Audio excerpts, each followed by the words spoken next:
बीज लगाए हुए लगभग 10 दिन बीत चुके थे। हर सुबह मोहन सबसे पहले उसी जगह जाता जहां उसने बीज बोया था। वो मिट्टी पर पानी डालता और मुस्कुराकर कहता, जल्दी बड़े हो जाओ, मैं रोज तुम्हारा इंतजार करता हूँ। तभी अचानक मिट्टी हल्की हल्की हिलने लगी।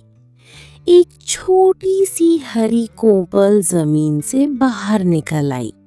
माँ, बाबूजी, जल्दी आइए, पौधा निकल आया। रामू और सीता दौड़ते हुए वहां पहुंचे। अरे वाह, सच में कितना सुंदर पौधा है। देखा बेटा, मेहनत और धैर्य कभी खाली नहीं जाते। कुछ महीने बाद वो छोटा सा पौधा अब एक बड़ा और घना पेड़ बन चुका था। लेकिन उसकी सबसे अजीब बात ये थी कि उसकी पत्तियां रात में हल्की सुनहरी रोशनी छोड़ती थीं।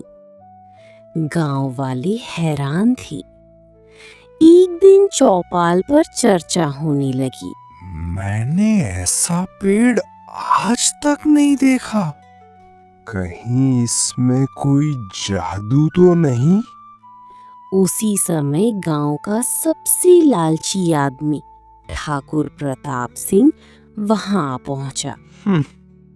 एक पेड़ देखकर सब पागल हो गए। लेकिन उसके मन में लालच जन्म ले चुका था। अगली सुबह मोहन हमेशा की तरह पेड़ के पास पहुंचा। अचानक उसकी नजर ऊपर गई।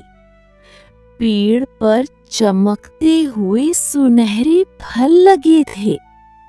धूप पड़ते ही पूरा पेड़ सोने की तरह चमक रहा था। हे भगवान, ये कैसे फल है?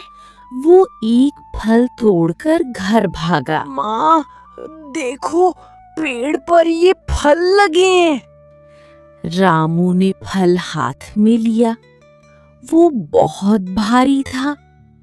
धीरे धीरे उसने फल को तोड़ा। अंदर देखकर तीनों की आंखें फटी रह गईं। फल के अंदर शुद्ध सोने का एक चमकता हुआ टुकड़ा था। हे भगवान, ये तो सोना है। लेकिन हम इसका क्या करेंगे? बाबूजी, पहले गांव के सुनार से दिखा लेते हैं। सुनार ने सोना जांचते ही कुर्सी से उठकर कहा, अरे, ये तो बिल्कुल असली सोना है। इसकी कीमत कितनी होगी? सुनार ने सोना तौला, फिर बोला, मैं इसके 5 लाख रुपए दूंगा। रामू और सीता एक दूसरे का चेहरा देखने लगी। उन्हें अपनी बातें पर भी विश्वास नहीं हो रहा था। घर लौटते समय, अब तो हम बड़ा घर बना सकते हैं। माँ, पहले गांव का उधार चुका देते हैं। रामू मुस्कुराया। यही तो मैंने तुम्हें सिखाया है बेटा। पहले कर्ज, फिर अपने सपने। कुछ ही दिनों में रामू ने गांव का पूरा कर्ज चुका दिया। घर की टूटी हुई छत बनवाई, मोहन के लिए नई किताबें खरीदी और बाकी पैसे गरीब लोगों की मदद में लगाने लगा। ये सब देखकर ठाकुर प्रताप सिंह जलने लगा। एक रात उसने अपने आदमी को बुलाया। सुन, आज रात वो पेड़ मेरे खेत में होना चाहिए। लेकिन मालिक, अगर कोई देख लेगा? मैंने कहा ना, किसी भी तरह ले आओ। आधी रात 4 आदमी कुल्हाड़ी लेकर रामू के घर के पीछे पहुंचे। जैसे ही उन्होंने पेड़ काटने के लिए कुल्हाड़ी उठाई, अचानक तेज आंधी चलने लगी। आसमान में बिजली कड़कने लगी।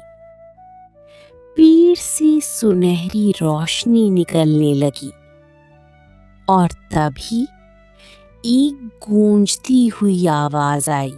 जिसके मन में लालच है, वो इस पेड़ को छू भी नहीं सकता।